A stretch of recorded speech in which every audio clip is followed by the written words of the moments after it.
Hi, Collective. How are you today? The channeled song, I'm not sure who it's by. Who can I run to? Something. Who can I run to when I need love? There could be this energy of like you being in a time where you're wondering who you can trust. It feels like there's no one that you can trust.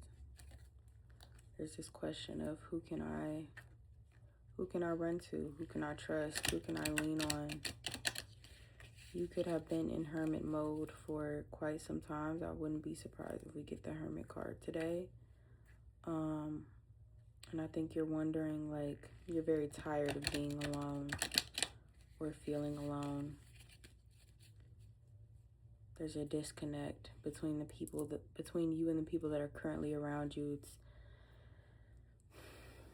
You could be on this journey where I feel like if you're on a healing journey at all, part of the terms and conditions of healing is understanding that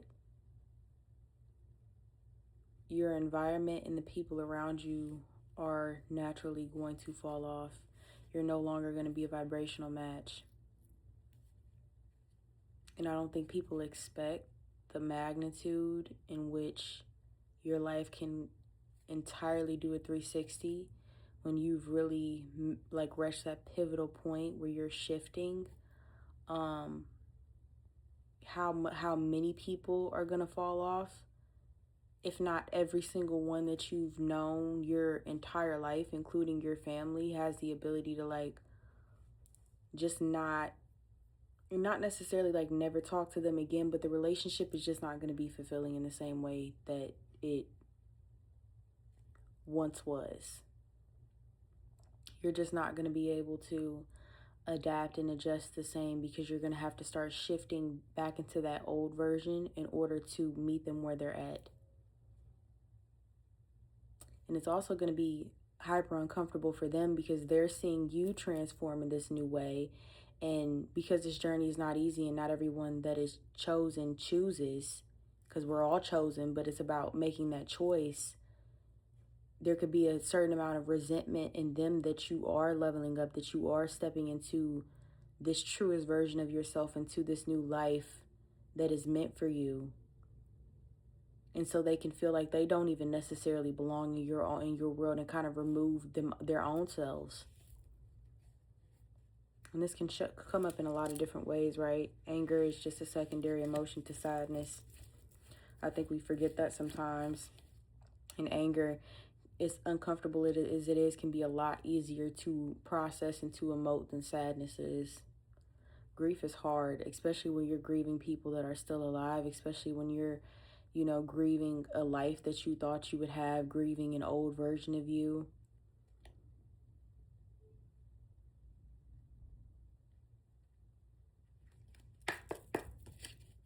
This is going to be a general reading, guys. What does collective need to know? What does collective need to hear right now?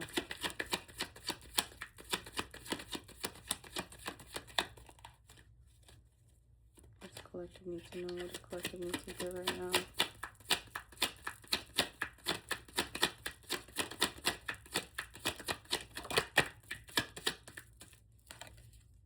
I get this card a lot lately, this Ten of Pentacles. I feel like this Mercury retrograde, especially around communication, you cannot be in communication with a particular group of people. This could be your family, sisters, brothers, cousins, aunts, uncles, moms, dads.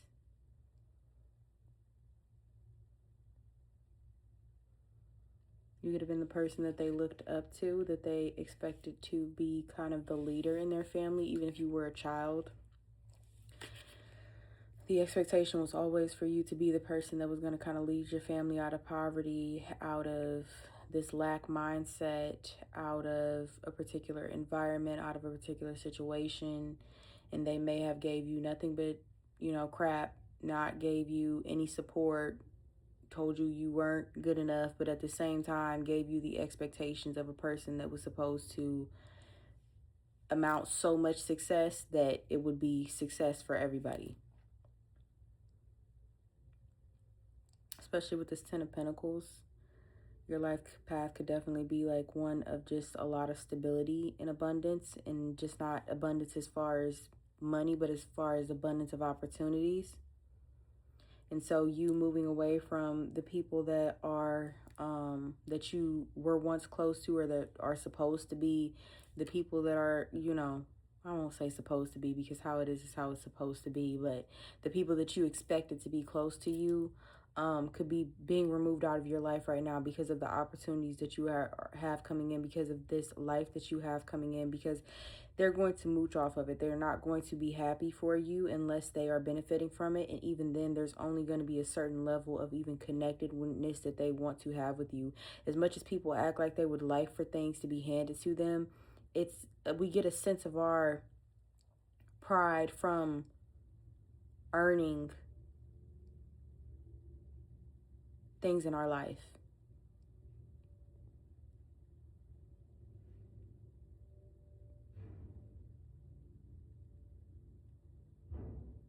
But I feel like it's going to be this energy. They're going to be looking to you, and you're kind of going to be minding your own business, focused on your own path, looking to the horizons, focused on the things that you have going on, and you're going to be leaving these people behind.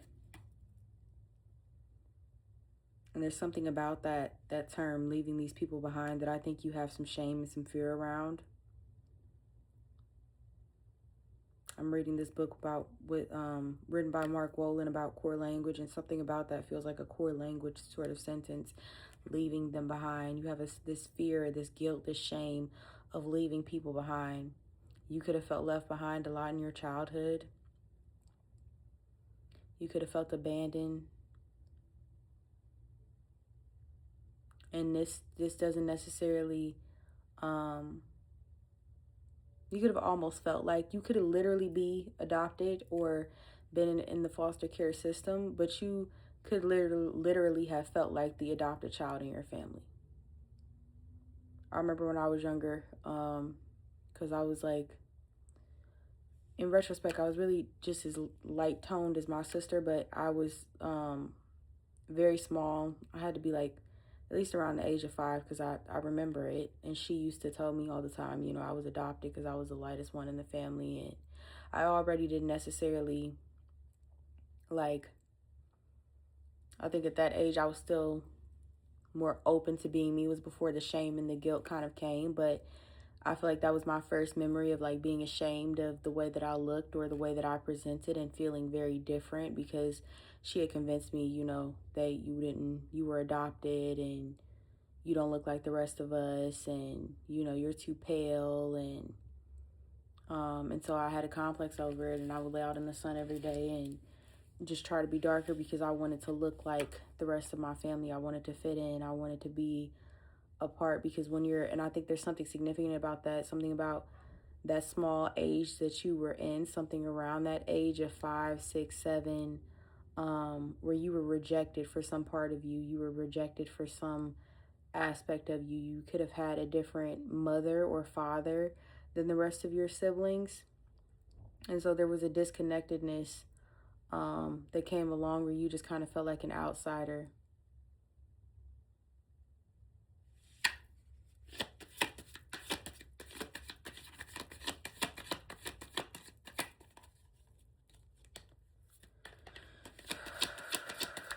And I feel like it kind of just continued throughout adulthood and your adolescence. You could have just been interested in very different things than your peers, different clubs.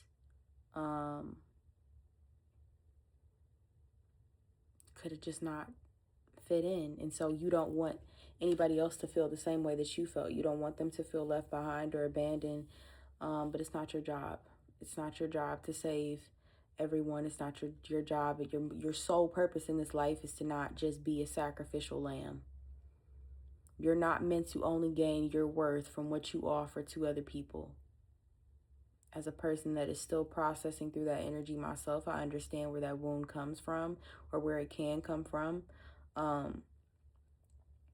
But right now, your isolation that you're going through is so that you can see your own intrinsic value, so that you can see your own intrinsic worth outside of being a helper for other people.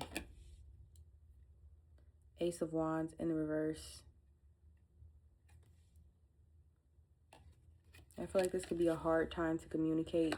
The energy feels like very dense when I shuffle. You could be moving through some very dense energy, some throat chakra unblocking. You could feel very like mucusy in the throat area. It could be very hard for you to communicate right now. You could just like not want to deal with it at all. It doesn't matter the nature of the conversation. You just could be feeling like you just don't want to talk. You don't want to engage in conversations. It could feel very effortful and draining right now to engage in conversations with other people. Ace of Swords in the reverse. Careful. Don't apply any more pressure at this time to achieve your goals. And I don't always get the book readings, but I felt like it was significant to get that. Because I think that there's something around that. You could be pushing too hard towards what's already meant for you, especially with this 10 of Pentacles. You could be considering getting another job. You could already be a person that has like a full-time job that is mentally strenuous, and you could be trying to rush your path along a little further by trying to increase your income in some sort of way. And I think it's very important that you don't do that right now, because I think with you can sometimes use work as a form of disassociation. And I think right now, because you're feeling so deeply uncomfortable, you're drawn even more to be looking for an outlet financially. You could also be too plugged into the media and what's going on right now and current events and all of that BS. Detach from it. Detach from it. Detach from it.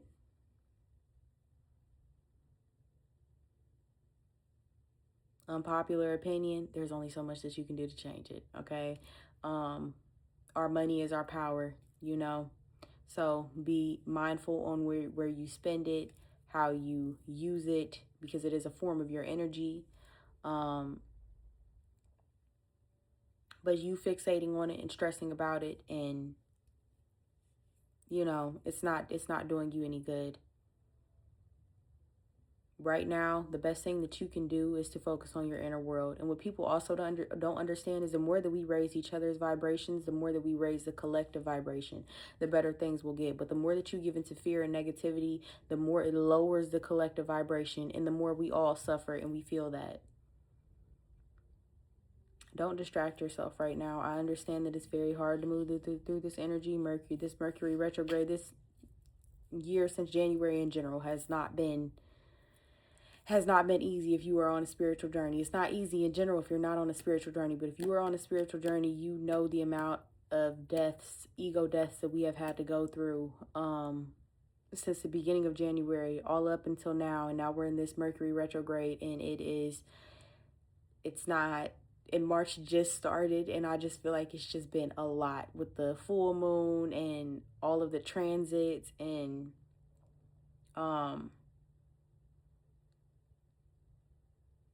it's just been a lot. And then this being the year of the horse, so things are moving quickly. They're increasing in speed, and I feel like this is in regards to the healing journey as well. And they're increasing for a reason, right? Because whatever you're being prepared for is substantial. So this process that you're going through of kind of cycling through this energy at a quicker pace is very much purposeful.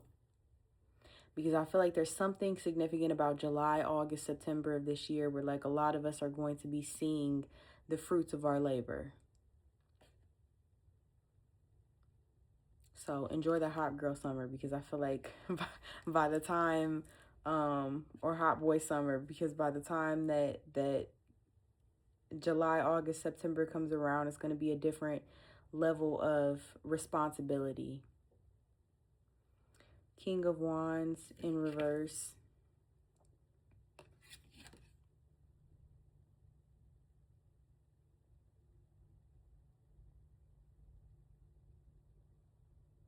You know, creative blocks.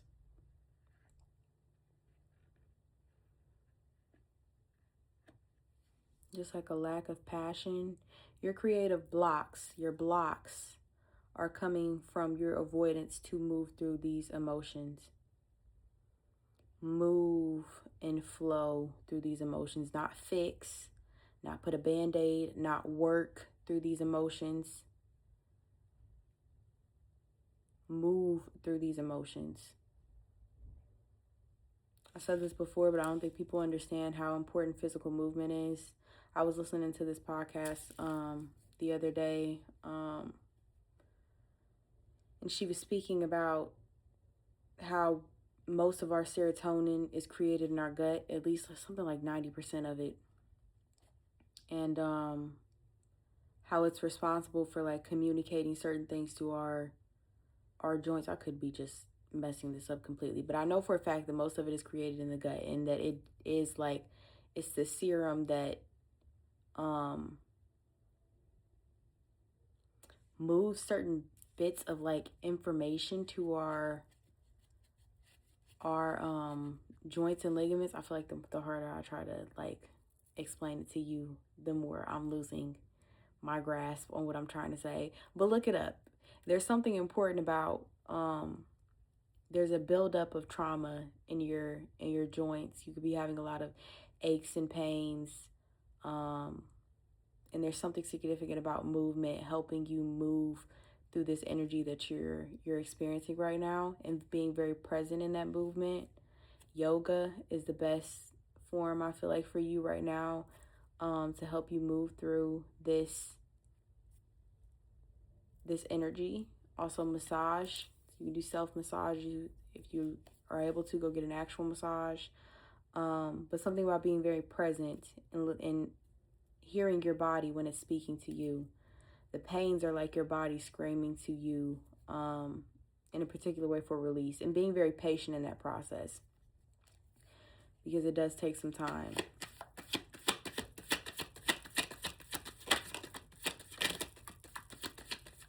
Going for walks, nothing in the ears, no headphones, just presence. Be uncomfortable in that silence.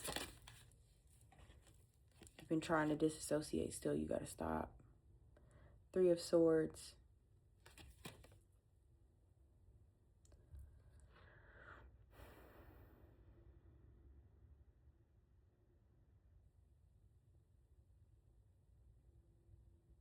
There's some people around you. Notifications on the phone. There's some people around you that are kind of clouding your energy.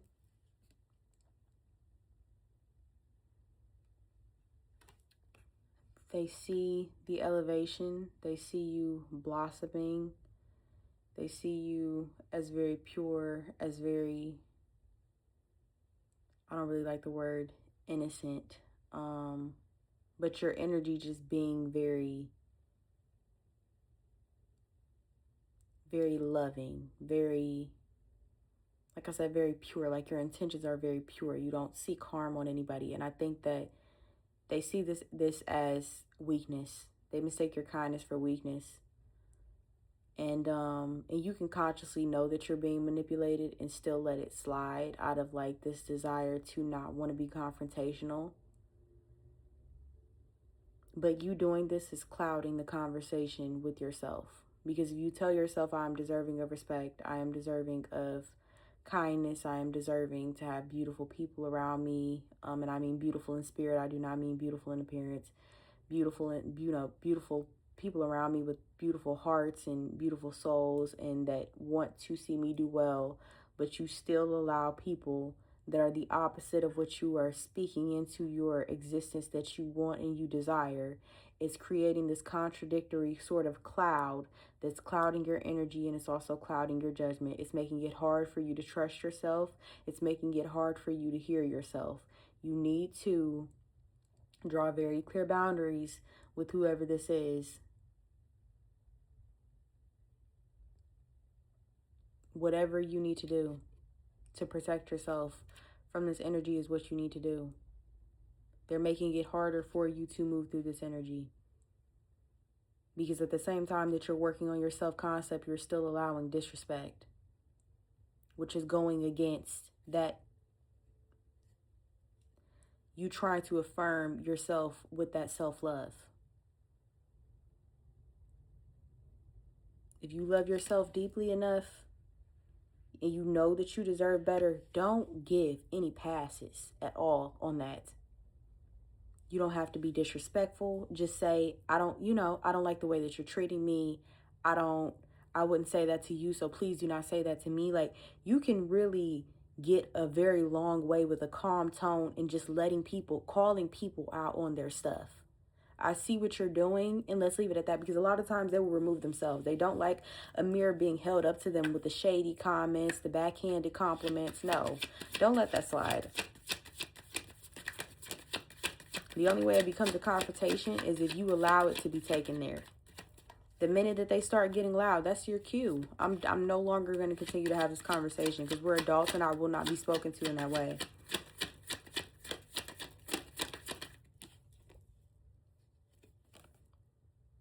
The Hermit, yes. My love, you are in this Hermit energy.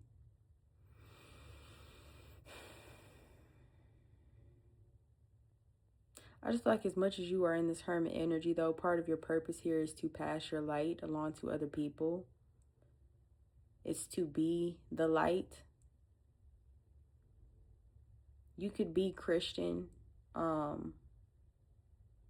but your version of Christianity really focuses on the love and being an exemplification of love. You could also not be Christian and this just be the way that you choose to live your life, but something about that is coming through or could be significant for you. You could not even necessarily identify with that, but being Christian, but you could also still like read the Bible and kind of admire the way that Christ lived his life, which the fixation with that is supposed to be that he was an exemplification of love. And I feel like there's something about your path here that is very much representative of that. There's something very important about the way that you are, the way that your heart is, that is very profound to other people. The way that you love, the way that you show up, the way that you show grace and kindness is so beautiful. It's so rare and it's so incredibly needed right now that's part of your purpose in this life. It's not to be a tool for other people. It's to show them what light is. It's to show them what love is. It's to show them how we can get so much further with this love than we ever can with hatred. And in this Hermit mode, you're solidifying the boundaries that you need. And you're also solidifying what true self-love is, so that when you're in this position, you maintain, I'm seeing a light of like energy around his entire body, but you are able to maintain and sustain your own life force energy while still extending this love to other people. So I feel like, and what I mean by that is I feel like right now when you give from this energetic place as if it's like seeping out of you. So you end up very depleted. You end up very like just blah after you have just notifications back and forth. You just end up feeling like very like blah after you, confirmation burp, after you have these interactions with people. And I feel like right now, this is one of the biggest things that you're learning, is how to extend love to yourself first. So that when you extend love to other people, you're not giving from an empty cup, or you're not giving from a half full cup. You're giving your overflow.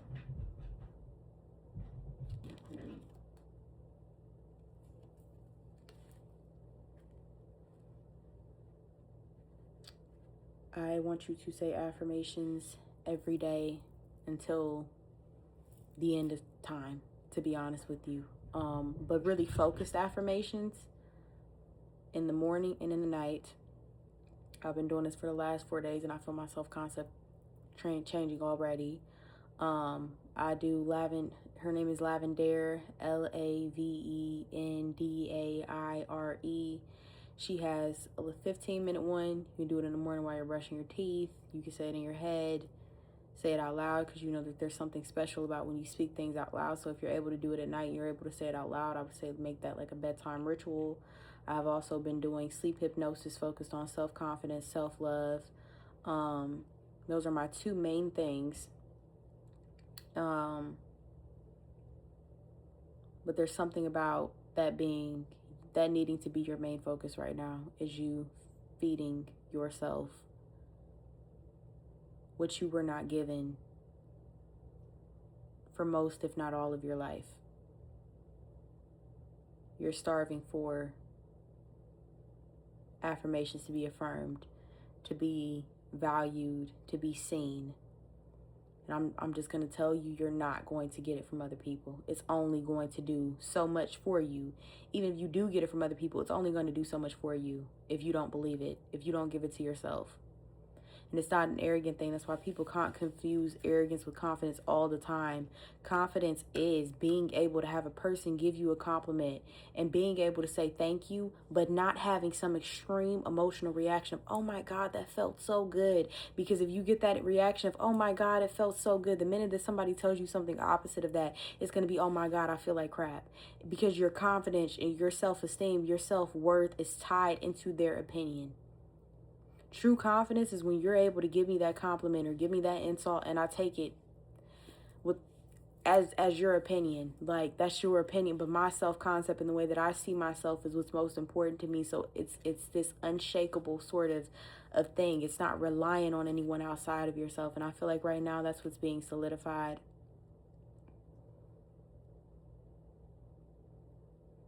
Because new levels, new devils is what I'm hearing. And the more that you are in this position of just minding your own business and doing your own thing and living your most best and beautiful life, the more that you step into just this pure loving energy, the more people that are going to be around you that want to tear you down, that want to question what you're doing, that make you want to question yourself. And that's why this period of time is so important, because you're solidifying your self-concept. I'm gonna do one oracle card and then we're out of here.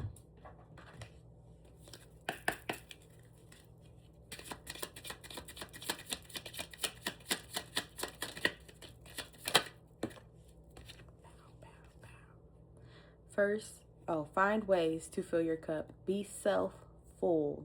Self-full. Follow your heart and always trust your intuition. Go deep within. Find your triggers and address them one by one. Self-healing is the best healing. Only then can you offer the best version of yourself. Rewind that back 10 seconds if you need to and hear that again. Find ways to fill your cup. Be self-full. Follow your heart and always trust your intuition. Go deep within. Find your triggers and address them one by one.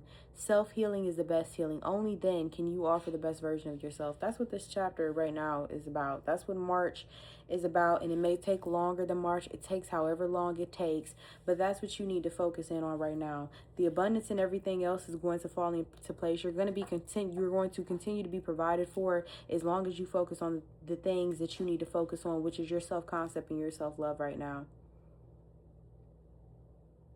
Yeah, that's it. I love you guys, and I send you guys off with all the love in the world. Have a great day.